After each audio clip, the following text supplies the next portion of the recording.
No episódio de hoje, vamos analisar um fato histórico que vai levar a Europa a se tornar um campo de batalha. Então pegue seu café, encha sua xícara, beba um gole e vamos viajar pela história. Capítulo 6. O assassinato do arquiduque e a Guerra de Trincheiras. O assassinato do arquiduque. O estopim da Primeira Guerra Mundial. Um tiro em Sarajevo não matou apenas um arquiduque. Ele destravou uma guerra que mudaria o mundo para sempre. No dia 28 de junho de 1914, um jovem nacionalista sérvio chamado Gavrilo Princip atirou e matou o arquiduque Francisco Ferdinando, herdeiro do trono austro-húngaro, e sua esposa, Sofia, em Sarajevo. Esse evento, isolado à primeira vista, foi o gatilho que acionou o complicado sistema de alianças, rivalidades e ressentimentos que já fervilhavam na Europa. Em poucas semanas, as principais potências do continente estavam em guerra. Mas por que esse assassinato teve um impacto tão devastador? Para entender isso, precisamos compreender o contexto político, étnico e diplomático da época. Quem era Francisco Ferdinando? Francisco Ferdinando era o herdeiro do Império Austro-Húngaro, um dos mais antigos e multiétnicos da Europa. Ele representava a continuidade de um império que abrigava dezenas de nacionalidades diferentes: alemães, húngaros, tchecos, croatas, sérvios, eslovacos, entre outros. Apesar de conservador, Ferdinando defendia uma reforma do império, com maior autonomia para os povos eslavos. Isso o tornava uma ameaça direta aos nacionalistas sérvios, que sonhavam com a criação de uma grande Sérvia, reunindo todos os eslavos do sul dos Balcãs sob um único Estado, independente do controle austro-húngaro. A organização Jovem Bósnia e a Mão Negra, o assassino, Gavrilo Princip, fazia parte da organização Jovem Bósnia, um grupo de nacionalistas eslavos radicais que operava na Bósnia-Herzegovina, então sob domínio austríaco. Esse grupo tinha vínculos com a Mão Negra, uma sociedade secreta ultranacionalista dentro do exército da Sérvia, que conspirava contra o domínio austro-húngaro na região. A visita de Francisco Ferdinando a Sarajevo, em pleno aniversário da derrota sérvia para os turcos em Kosovo em 1389, foi vista como uma provocação. Um atentado foi planejado. E no segundo ataque do dia, Princip conseguiu atingir mortalmente o arquiduque e sua esposa. O impacto imediato. O atentado gerou comoção, mas também foi visto por muitos europeus como mais uma crise nos Balcãs, uma região já acostumada a conflitos. No entanto, em Viena, a elite política e militar viu a oportunidade de resolver o problema sérvio, de uma vez por todas. A Áustria-Hungria passou a preparar uma resposta severa, com apoio da Alemanha. Esse movimento diplomático e militar levou a uma rápida escalada de tensões. O cheque em branco da Alemanha, em 5 de julho de 1914, o Império Alemão ofereceu à Áustria-Hungria o que ficou conhecido como o cheque em branco. Um apoio incondicional, mesmo que isso significasse a guerra com a Rússia ou outras potências. Esse gesto deu segurança à Áustria para preparar um ultimato à Sérvia, com exigências extremamente duras, como permitir que agentes austríacos atuassem no território sérvio. Era um ultimato praticamente inaceitável. A reação da Sérvia?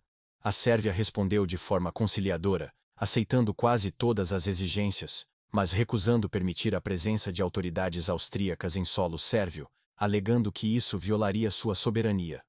Mesmo assim, a Áustria-Hungria declarou guerra à Sérvia em 28 de julho de 1914. Com isso, a Europa começou a entrar em colapso diplomático. O efeito dominó. A mobilização das potências. A partir desse ponto, o sistema de alianças foi ativado como uma reação em cadeia.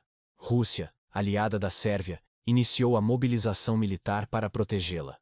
Alemanha, aliada da Áustria, declarou guerra à Rússia em 1º de agosto. França, aliada da Rússia, iniciou sua própria mobilização. Alemanha, para derrotar a França rapidamente, invadiu a Bélgica, um país neutro, em 4 de agosto. Isso levou o Reino Unido a declarar guerra à Alemanha, defendendo a neutralidade belga. Em menos de uma semana, a Europa estava em guerra.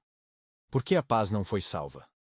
Apesar de algumas tentativas diplomáticas de última hora, a lógica do sistema de alianças, combinada com a confiança cega nos planos militares e o orgulho nacionalista, tornou impossível qualquer recuo. Nenhum país queria parecer fraco, e todos acreditavam que a guerra seria curta. Essa foi a tragédia da modernidade europeia, Uma civilização que se orgulhava de sua racionalidade, ciência e progresso, mergulhava no maior conflito que o mundo já havia visto até então. O assassinato de Francisco Ferdinando foi o estopim, mas não a causa da Primeira Guerra Mundial. Ele serviu como catalisador de décadas de tensões acumuladas. A Europa, já dividida por alianças, nacionalismos e rivalidades, estava pronta para a guerra. Bastou um tiro para tudo desmoronar. As trincheiras da morte, a guerra de posição e o inferno da frente ocidental. Quando os soldados cavaram as trincheiras, acharam que ficariam ali por alguns dias. Ficaram por anos. O sonho de uma guerra rápida afundou na lama da frente ocidental. Em 1914, os líderes militares acreditavam que a guerra duraria poucos meses. Mas quando o avanço inicial foi contido, principalmente na frente ocidental, um novo tipo de guerra emergiu: a guerra de trincheiras. Essa forma de combate estática, exaustiva e brutal, marcou a Primeira Guerra Mundial e simbolizou o colapso das estratégias tradicionais diante da tecnologia moderna de destruição. O fim da guerra de movimento. O Plano Schlieffen da Alemanha previa um ataque rápido à França, passando pela Bélgica, para evitar uma guerra em duas frentes. Mas a resistência belga foi mais forte do que o esperado. O exército francês, com apoio britânico, conseguiu deter os alemães na Primeira Batalha do Marne, setembro de 1914. Com isso, a guerra se estabilizou. Nenhum dos lados conseguia romper as linhas inimigas com eficiência. Nasceu assim a Guerra de Trincheiras, uma guerra sem avanço, sem vitória clara, mas com um alto custo humano. As trincheiras se estendiam por centenas de quilômetros, do Canal da Mancha à Suíça. Eram verdadeiros labirintos de barro, ratos, doenças e morte. Condições insalubres. Soldados viviam em meio à lama, piolhos e cadáveres. Pé de trincheira. Uma condição causada pela umidade constante que apodrecia os pés. Fome e tédio nas trincheiras. A espera era longa, e a alimentação escassa e de má qualidade. Bombardeios constantes. O som das explosões era parte do cotidiano. A qualquer momento, o comando podia ordenar um ataque suicida sobre a terra de ninguém. O espaço entre as trincheiras inimigas. Essa vida constante sob ameaça levou muitos soldados a desenvolverem o que mais tarde seria identificado como trauma de guerra ou neurose de combate. Hoje, transtorno de estresse pós-traumático. A Primeira Guerra foi marcada pela introdução de armas modernas em uma guerra com táticas antigas. O resultado foi devastador. Metralhadoras, capazes de disparar centenas de tiros por minuto, impediam o avanço da infantaria. Artilharia pesada. Matou mais soldados do que qualquer outro armamento. Gás venenoso, como o gás mostarda e o cloro, causava cegueira, queimaduras internas e morte lenta. Tanques de guerra surgiram timidamente, mas ainda sem a mobilidade necessária. Aviação, usada para reconhecimento e, aos poucos, bombardeios. A guerra se transformou num massacre tecnológico, onde a bravura individual era impotente diante das máquinas. Em 1915 e 1917, várias ofensivas foram lançadas para romper o impasse, todas com altas perdas e ganhos mínimos. Batalha de Verdun, 1916, lançada pela Alemanha contra os franceses. Durou 10 meses. Cerca de 700 mil mortos, feridos ou desaparecidos. Símbolo da resistência francesa, ao custo de sofrimento extremo. Batalha do Somme, 1916. Iniciativa dos britânicos para aliviar a pressão em Verdun. Primeiro dia. 60 mil baixas britânicas. O dia mais sangrento da história militar do Reino Unido. Total de mortos, mais de 1 milhão entre os dois lados. Avanço territorial quase nulo. Essas batalhas demonstram o fracasso das táticas convencionais frente à guerra moderna. A guerra de posição. Na frente ocidental, a guerra virou um jogo de desgaste. Nenhum dos lados conseguia vencer, mas ambos continuavam a lutar, esperando que o inimigo se esgotasse primeiro. Já na frente oriental, o conflito era mais móvel, mas igualmente sangrento. A Alemanha obtinha sucessos militares contra a Rússia, que enfrentava sérios problemas internos.